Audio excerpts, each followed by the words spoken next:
أعوذ بالله من الشيطان الرجيم بسم الله الرحمن الرحيم وما كان لنفس أن تموت إلا بإذن الله كتابا مؤجلا ومن يرد ثواب الدنيا نؤته منها ومن يرد ثواب الآخرة نؤته منها وسنجزي الشاكرين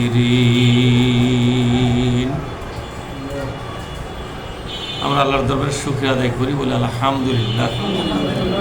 সালাত এবং সালাম বিশ্বনবীর প্রতি সাল্লাল্লাহু আলাইহি ওয়াসাল্লাম।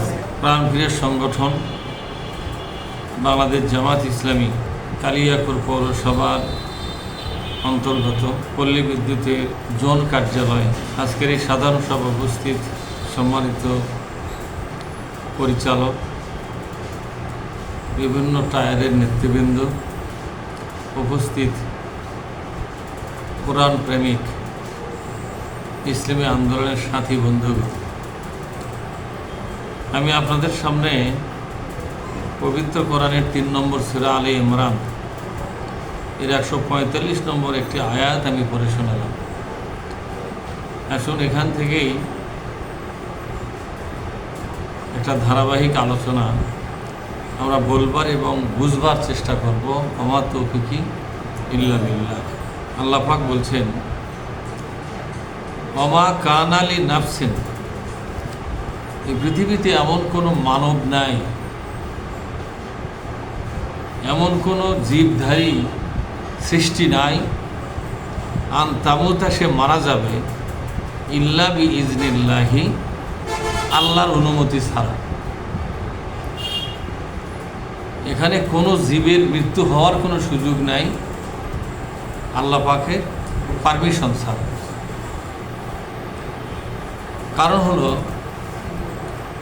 প্রতিটি সৃষ্টি হওয়া দেহের ভেতরে আল্লাহ পাক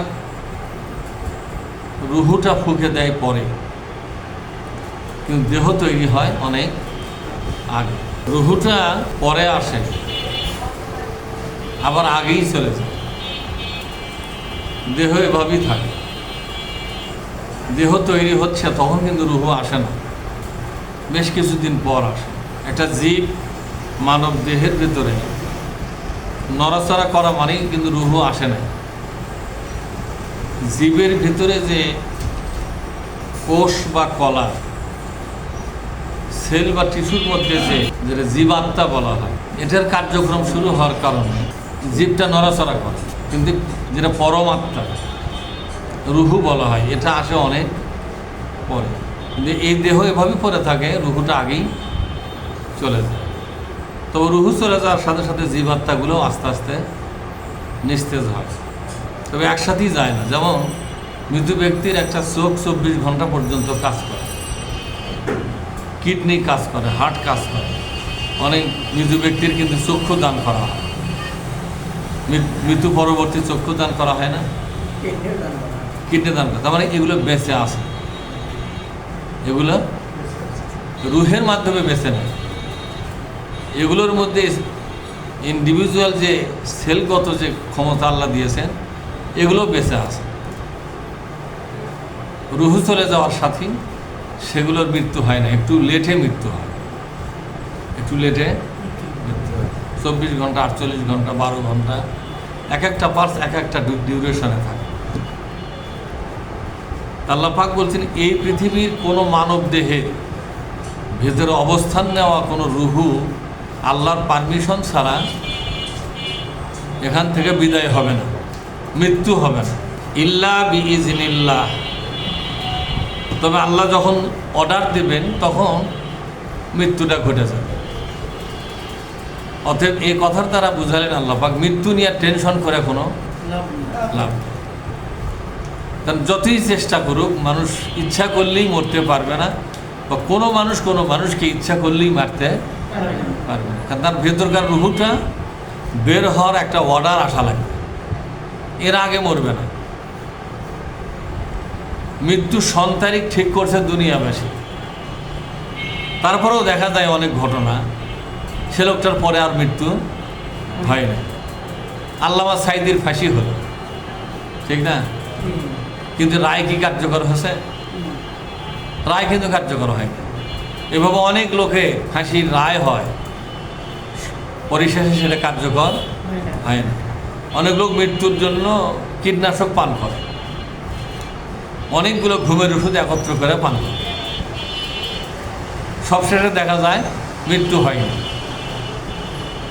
ঠিক না? মৃত্যু হয় না। এতে প্রমাণ হয় যে মৃত্যুর একটা অর্ডার আসতে হবে। এই আয়াতটা নাযিল হয়েছিল সাহাবাদের মধ্যে একদল সাহাবা একটু দুর্বল চিন্তা ভাবনা এবং দুর্বল মানসিকতা নিয়ে তারা ছিল। তারা মনে করতেছিল বাড়ি থেকে বের হওয়া মানেই হলো জীবন নিয়ে বের হওয়া, জেহাদের ময়দানে যাওয়া মানেই মৃত্যু, এত ঝামেলাত গেলে যে কোনো সময় মৃত্যু হতে পারে, বাড়িতে থাকলে এই মৃত্যুটা হবে না। পৃথিবীর সবচেয়ে বড় বিপদটাই হলো মৃত্যু, ঠিক না? জেলের থেকে বাঁচার জন্য মানুষ সিঙ্গাপুর যায়, ভারতে যায়, আমেরিকায় যায়, বড় বড় ডাক্তার ধরে। এর চেয়ে বড় বিপদ আর নাই কিন্তু পৃথিবীতে। যদি একটা লোক বলা হয় তোমাকে হত্যা করা হবে, ও কিন্তু বাঁচার আবেদন করবে, ঠিক না? এবং বলবে আমার পুরো সংসারটা নিয়ে নেন, তবু আমার প্রাণটা ভিক্ষা দেয়, বলে না? এমনকি বাঁচার জন্য প্রেসিডেন্টের কাছেও প্রাণ ভিক্ষা চায়, চাই কিনা?